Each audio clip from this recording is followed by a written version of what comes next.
also, Bondingor hat ein ziemliches Problem. Ja. Ein großes mit spitzen Zähnen. Und das schlägt jede Nacht zu und sorgt für allerhand Chaos. Es ist mittlerweile so schlimm geworden, dass die Stadtgarde, von der unser Betrunkener eben noch erzählt hat, gar nicht mehr in der Lage ist, das Monster zu fangen, weil sie es einfach nicht finden. Und das wird nicht nur gefährlich, sondern mittlerweile auch ziemlich peinlich. Aber es gibt andere Helden in der Stadt, die sich der Sache annehmen, die kennen sich nur noch nicht. Und damit sie sich kennenlernen können, möchten wir sie euch jetzt mal vorstellen. Da wären es zum einen, willst du anfangen? Ich fange mal an. Fang doch mal an. Ja, der erste der drei ist Tomrin von Wiesenstein. Ja. Kommst du mal? Ja. Hi. Hallo. Tomrin ist 12 und der Sohn des Hauptmanns der Stadtgarde. Er ist stark, mutig und immer bereit, Freunden in Not zu helfen. Stimmt doch, oder? Ja. Ja. Manchmal neigt er aber dazu, loszustürmen, ohne vorher nachzudenken. Nee. Ja, doch. Also, sorry, aber da kommst du nicht raus. Komm, setz dich. Ja. Die Dame im Bunde heißt Hanissa, wird von ihren Freunden auch Nissa genannt. Bist du da? Hi. Hallo. Nissa ist 12 und wohnt mit ihrer Mutter, die ist Köchin, oder? Mhm. In der Magischen Universität. Dort lernt Hanissa heimlich zaubern, obwohl das eigentlich nur Jungs dürfen. Was für ein Quatsch. Jawohl, also ich mache die Regeln nicht, aber es ist so. Also ihre Freunde Sando und Tomrin staunen immer wieder, was sie schon alles zaubern kann. Und damit wären wir schon beim dritten, das ist Sando. Sando ist 13 und lebt im Hafenviertel. Hallo Sando. Seit dem Tod seiner Eltern sorgt der Zwerg Gump für ihn, dem die Schenke Gumps Brandung gehört. Sando ist auf der Straße zu Hause und kennt sich dort aus wie kein zweiter. Das ist die Drachengasse 13 Bande. Und wie die sich finden, erzählen wir euch jetzt. Die lernen sich nämlich auf dem Marktplatz kennen. Besser gesagt, beginnt die Geschichte auf dem Marktplatz von Bondingor. Da ist Tomrin gerade mit dem Hausdiener seiner Familie, dem alten Alfred, beim Einkaufen, als er auf einmal sieht, wie ein Zwerg einem jungen Mädchen einen Geldbeutel klaut. Hey! Tomrin reagiert natürlich, wie immer, ohne groß nachzudenken, heldenmutig, recht schnell hinterher und verfolgt den Dieb einmal quer über den Marktplatz. Leider entkommt ihm der Zwerg in den Gassen hinter dem Marktplatz, denn er kennt sich besser dort aus als Tomrin. Also steht Tomrin plötzlich da in den Gassen südlich des Marktplatzes und weiß nicht mehr genau, was er machen soll. Sackgasse, der Zwerg ist weg. Er will schon wieder zurückgehen, da plötzlich steht ein Mädchen hinter ihm. Und das ist das Mädchen, dem die Geldbörse gestohlen wurde. Hi. Und die sagt ihm, dass es noch eine Möglichkeit gibt, denn der Geldbeutel, der gestohlen wurde, war verzaubert und mit einem Findezauber belegt.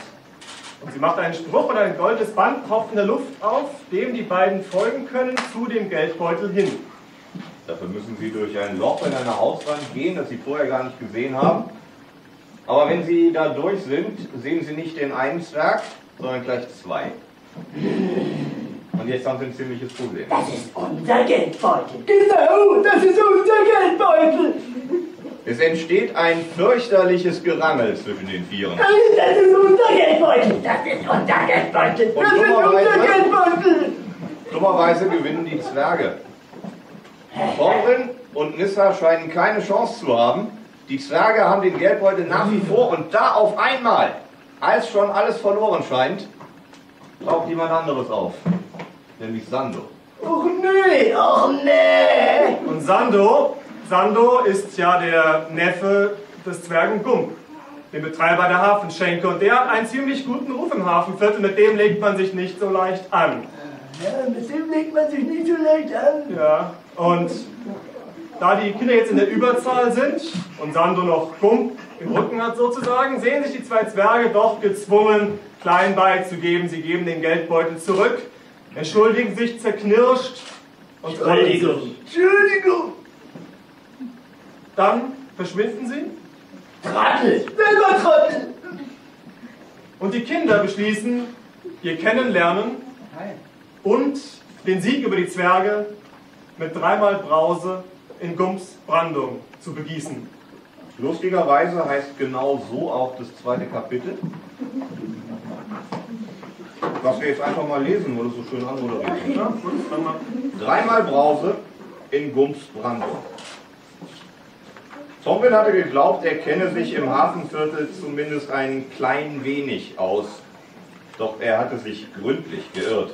Das wurde ihm klar, als er und Hanissa Sando durch unzählige Seitengassen und Hinterhöfe folgten. Gegen Sandos Ortskenntnis kam er nicht an. Und auch die Schnelligkeit und Ausdauer des Jungen mit der geflickten Hose waren bemerkenswert. Aus den Augenwinkeln sah Tomrin, dass Hanissa Mühe hatte, mit ihnen Schritt zu halten. Sie keuchte leise und ihre Wangen waren gerötet, aber offenbar war sie zu stolz, die Jungen zu bitten, etwas langsamer zu gehen. Wart mal, Sando, Rief er an ihrer Stelle, der hielt sofort an. war ich zu schnell? Sando strich sich eine Strähne seines schulterlangen Haares aus der Stirn und trat zu ihnen. Ihr müsst entschuldigen. Normalerweise bin ich hier allein unterwegs. Und wahrscheinlich läufst du dabei ständig vor irgendwelchen Leuten weg, die du in diesen Wirrwarr aus Gassen abhängen musst. Dachte Tomrin. Kein Wunder, dass du so flink wirst. Er wusste nicht, was er von diesem Jungen halten sollte. Einerseits hatte sich Sando als furchtloser Retter erwiesen, doch andererseits, nun ja, er war eindeutig hier zu Hause, ein Kind dieser Straßen. Und somit gehörte er zu genau denjenigen, vor denen Tomrins Vater seinen Sohn immer warnte. Straßenkinder stehlen. Hatte Ronan ihm erklärt. Sie lügen und tricksen, um sich einen Vorteil zu verschaffen. Es mag sein, dass dir ihr Leben abenteuerlicher als dein eigenes erscheint, aber nimm dich vor ihnen in Acht, wenn du eines Tages ein Ritter werden willst. Tomrin hörte zwar oft auf seinen Vater, doch wie viele Straßenkinder hatte Ronan von Wiesenstein in seinem Leben wohl kennengelernt? Vermutlich keine. Und dann glaubte er, solch ein Urteil über sie fällen zu können? Tomrin seufzte leise. So oder so würde es dem Hauptmann der Stadtgarde nicht gefallen, wo und mit wem sich sein einziger Sohn gerade herumtrieb. Glücklicherweise wusste er es ja nicht. Wir sind sowieso gleich da. Die Schenke meines Onkels. Moment mal. Langsam kam Hanissa wieder zu Atem. Eine Schenke. Dein Onkel betreibt eine Hafenkneipe. Sie klang misstrauisch. Auch Tomrin war überrascht. Von einer Hafenkneipe hatte ihr neuer Freund bisher kein Wort gesagt. Sando zuckte mit den Achseln. Ja und? Hafenkneipen sind voller Taugenichtse und Trunkenbolde. Dort sitzen die Flussschiffe, die von der Hand in den Mund leben und keinen Anstand kennen. Meine Mutter sagt, solche Gauner hätten in jedem Hafen eine andere. Hey, du redest hier über mein Zuhause. Und was soll es überhaupt heißen, in jedem Hafen eine andere? Eine andere was? Hanissa öffnete den Mund, um zu antworten. Dann aber runzelte sie überrascht die Stirn. Keine Ahnung. Ich habe mich das nie gefragt. Schon klar. Ich nehme an, du bist schon mit vielen Flussschiffern auf großer Fahrt gewesen. Oder, kleiner Bücherwurm? Wenigstens kann ich lesen und schreiben. Der Straßenjunge starrte sie finster an. Dann winkte er ab, drehte sich um und ging fort. Ach, mach doch, was du willst. Er sah enttäuscht aus und ziemlich wütend. Tomrin sah Hanissa an. Musste das sein? Immerhin haben wir uns geholfen. Und du kennst deinen Onkel doch gar nicht. Wie kannst du da schlecht über ihn reden? Einen Moment lang wirkte Hanissa, als wolle sie auch mit Tomrin einen Streit anfangen. Stattdessen drehte sie sich beschämt weg. Hey, warte! Rief sie Sando nach. Es tut mir leid. Ich wollte dich nicht beleidigen. Ich weiß auch nicht, was in mich gefahren ist. Ganz ehrlich. Sando zögerte einen Moment. Dann kam er langsam zu Hanissa zurück. Direkt vor ihr blieb er stehen und sah ihr mit finsterer Miene ins Gesicht.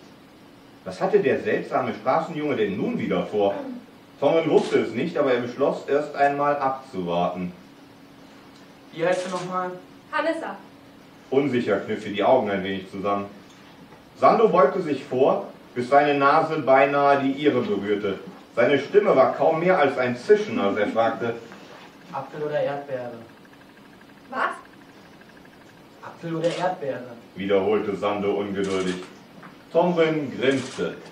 So langsam verstand er. Plötzlich konnte sich auch Sando nicht mehr beherrschen. Er sah in Hanissas ratloses Gesicht und prustete los. Starr mich nicht so an. So sind wir Flussschiffer eben. Ich wollte nur wissen, ob du lieber Apfel- oder Erdbeerbrause trinkst. Wie gesagt, da hinten ist die Schenke meines Onkels.